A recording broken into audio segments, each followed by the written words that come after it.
Good morning, কেমন আছেন সবাই? আজকে আরেকটা নতুন ব্লগ নিয়ে চলে এসেছি। আজকে উইকডে, তাই ভোর ভোর নিচে এসে একটুখানি চা বসালাম। এখন খুব একটা সময় নেই, কিন্তু আজকে খিদেও পেয়েছে বেশ ভালো।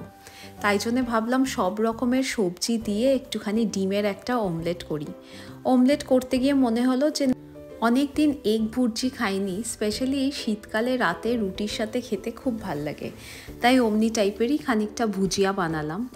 এর মধ্যে পেঁয়াজ, তার সাথে ফুলকপি, গাজর, বিনস, ক্যাপসিকাম সব সবজি দিয়েছি। আর তারপরে লাস্টে ডিমটা অ্যাড করেছি, একটুখানি নুন দিয়েছি, আর লাস্টে বেশ খানিকটা ধনেপাতা। আর হ্যাঁ, বেশ ঝাল ঝাল করবো বলে খানিকটা কাঁচা লঙ্কাও দিয়েছি।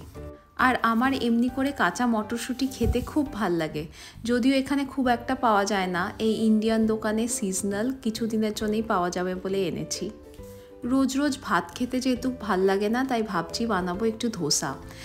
আর এই পিনাট বাটারটা অনেক দিন থেকে আমার ফ্রিজে আছে, তাই একটুখানি পিনাট চাটনি করব ভাবছি। তেলের মধ্যে একটুখানি উড়দ ডাল আর জিরে ফোড়ন দিয়ে তার মধ্যে শুকনো লঙ্কা, রসুন, পেঁয়াজ এগুলো ভালো করে ভেজে নিয়েছি, একটু নুন মিষ্টি স্বাদ মতন, আর দিয়েছি একটু করে হিং। তারপরে ওই মশলাটাকে ঠান্ডা করে একসাথে বাদামের সাথে পেস্ট করে নিয়েছি। আর উপরে যেমন সর্ষে আর তার সাথে কারি পাতা ফোড়ন দেয় সেটা দিয়েছি। এই পিনাট চাটনিটা খেতে দুর্দান্ত হয়। চাটনিটা বানাতে গিয়ে দেখলাম যে ধোসা ব্যাটারটা এখনও ফ্রিজার থেকে বেরই করা হয়নি, তাই জন্যে আর ডিফ্রস্ট করা গেল না। তাই সকালে মাছ ভাতটাই খেয়েছিলাম। আর কালকে যেই থাই কারিটা বানিয়ে রেখেছিলাম সেটাই আজকে ডিনারে। যেহেতু আজকে দুবেলারই রান্না ছিল, তাই সেই সময়টাতেই ওই চাটনিগুলো বানালাম। কোকোনাট চাটনিটাও কিন্তু খেতে বেশ ভালো হয়।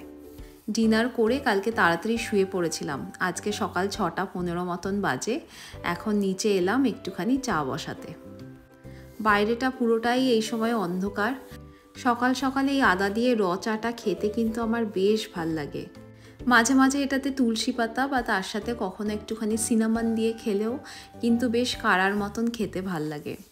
আজকেও ব্রেকফাস্টে খুব একটা আলাদা কিছু বানালাম না, সব কিছু সবজি দিয়ে একটা ডিমের অমলেট করলাম, আর তার সাথে একটুখানি চিলি সস আর কেচাপ নিলাম। আর যেহেতু এখন মটরশুঁটিটা এনে রেখেছি, তাই জন্য আজকেও ব্রেকফাস্টে কয়েকটা মটরশুঁটি নিলাম। অফিসের কাজ করে এই জাস্ট নিচে নামলাম। এখন এই ধোসা ব্যাটারটা কাল থেকেই বের করে রেখেছিলাম বলে আজকে দুপুরে ধোসা, আর তার সাথে সাম্বার। আমার ধোসাটা আনিয়ন আর চিজ দিয়ে খেতেই বেশি ভাল লাগে। এই ব্যাটারটা এত সুন্দর, বাইরের থেকে কেনা যদিও, প্রতিবারই আমি বাড়িতে বানাই, কিন্তু বন্ধুরা বললো যে বাইরের ব্যাটারটা কিন্তু খেতে খুব ভালো হয়। তো এটাতে কোনো প্রিজারভেটিভ নেই বলেই একবার ট্রাই করলাম।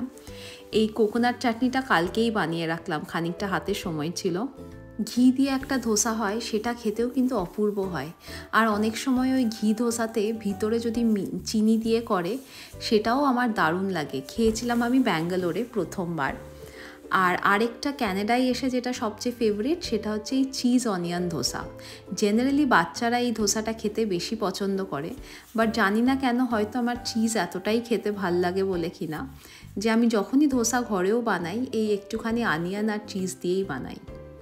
আর সাম্বারে সব রকমের সবজি দিয়েছিলাম, খেতে খুব ভালো হয়েছিল। অনেক দিন পর এমনি করে বাড়িতে ধোসা, দু ধরনের চাটনি আর সাম্বার করলাম। আমার খুব একটা একঘেয়ে খাবার খেতে ভাল লাগে না, তাই জন্য সবসময় মনে হয় যে একটুখানি এক্সপেরিমেন্ট করি বা নতুন কিছু বানাই। পরের দিন আপনাদের সাথে টমেটো চাটনির রেসিপিটা শেয়ার করব, সেটাও কিন্তু খেতে খুব ভালো হয়। এখন বিকেলবেলা একটুখানি বেরোলাম কয়েকটা হাতে কাজ নিয়ে, আর কাজ সেরে ভাবছি একটুখানি চা খেয়ে ফিরবো। আজকে খুব একটা রাস্তায় স্নোফল নেই, কিন্তু রোজ স্নো হতে হতে রাস্তাগুলোও একদম সাদা হয়ে গেছে। বাড়িতে এসে দেখলাম যে কালকে সকালে চা দিয়ে খাওয়ার জন্য বানানা ব্রেডটা শেষ হয়ে গেছে, তাই ভাবলাম এটা একটুখানি ঝটপট বসিয়ে দিই।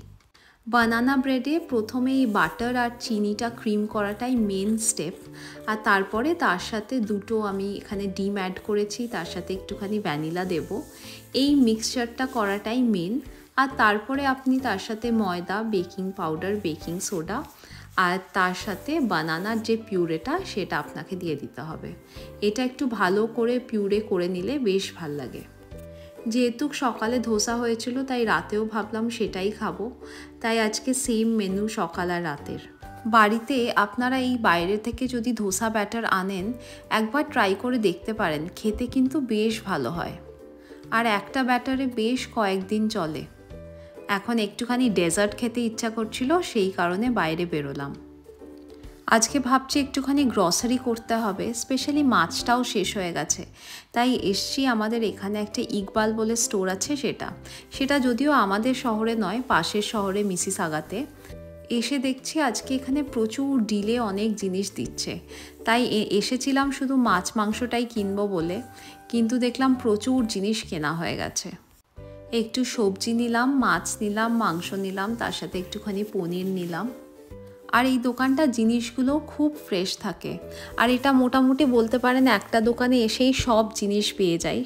চলুন আজকের ব্লগটা তাহলে এখানেই শেষ করছি। আপনারা জানাবেন যে আপনাদের এই ব্লগটা কেমন লাগলো। আপনারা সবাই খুব ভালো থাকবেন, সবাইকে খুব ভালো রাখবেন। Until next time, take care, by.